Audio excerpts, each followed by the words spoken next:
Les mauvais réflexes à éviter. Alors, je vais en faire que trois, hein, mais grand classique.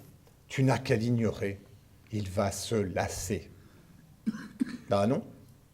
L'auteur de harcèlement, il ne va pas se lasser. Tant qu'il n'y a personne pour l'arrêter, il va continuer à profiter. Tant que ça fait rire toute la classe, il va même essayer de monter encore plus haut. Et il va voir jusqu'où le curseur peut monter.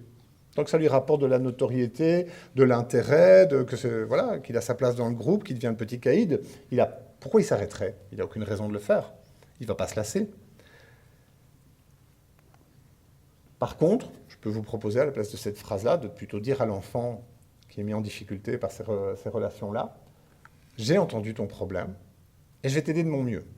Il y a une grosse nuance entre je vais régler le problème, je vais mettre ma cape de super-héros et demain tu verras tout ira bien. Une grosse nuance entre ça et je vais t'aider de mon mieux. Je vais t'aider de mon mieux, c'est une promesse réaliste. Je vais régler tes problèmes, c'est pas une problème, c'est pas quelque chose de réaliste. Vous n'allez pas passer votre journée dans les écoles, hein, ça n'arrivera jamais de passer. Vous n'allez pas suivre votre enfant H24 pour être sûr que personne ne lui dit rien. Peut-être que vous en rêvez, mais vous ne le ferez pas. Celui-là qui, personnellement, m'insupporte énormément, défends-toi. Il faut vraiment arrêter de dire ça aux enfants, surtout quand ils sont dans des dynamiques de harcèlement. Je vais être un peu trash, hein, mais imaginez-vous 2 secondes, vous êtes dans la rue, vous rentrez gentiment chez vous, il fait un peu sombre, 4 types arrivent avec des pattes de baseball, commencent à vous taper, et là vous avez un gars sur le trottoir d'en face qui est là, défends-toi! En quoi il vous aide ce type? En rien. Vous auriez peut-être même envie d'aller lui coller une baffe. Enfin, personnellement, j'aurais envie de lui coller une baffe. Parce qu'il vous aide en rien. Et quand on est dans une vraie dynamique de harcèlement, on est complètement dans une position de dominer. On en a plusieurs contre nous. On a les plus grands, les plus forts, les plus influents, tout ce que vous voulez. On n'est pas en situation de se défendre. Et c'est aussi absurde de dire à un enfant harcelé défends-toi que de dire à un adulte, dans l'exemple que je viens de citer, d'être là à côté et de lui dire vas-y défends-toi. Non, ça n'a pas de sens. Par contre, on pourrait lui dire des phrases du genre ce que tu vis, c'est pas normal. Et rappelons quand même que quand tu es à l'école, il y a des adultes qui sont en charge de ta sécurité. Alors, ça ne veut pas dire que ils doivent s'assurer que jamais on ne te dit un mot méchant.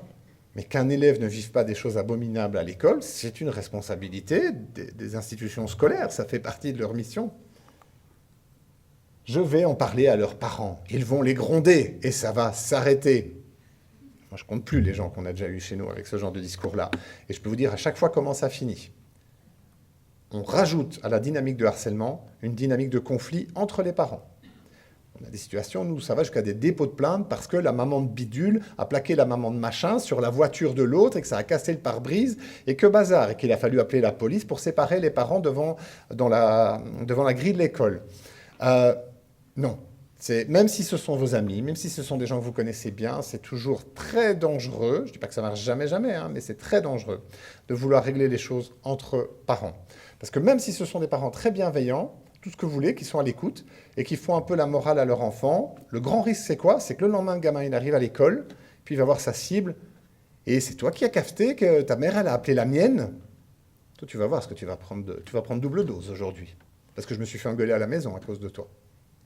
Donc même si vous avez des parents qui sont à l'écoute de l'autre côté, en général, ça marche pas bien. Et ça, c'est dans le meilleur des cas. Sinon, on pourrait remplacer cette phrase par j'en parle demain à une personne de ton école, je vais leur demander de l'aide, et si ça ne suffit pas, eh ben, je demanderai de l'aide ailleurs. Et si ça ne suffit toujours pas, eh ben, j'irai encore chercher ailleurs.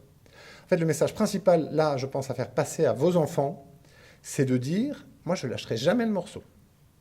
Peut-être que ça ne marchera pas, peut-être que je vais aller voir ta titulaire, et que, pour X raison, elle ne pourra pas nous aider.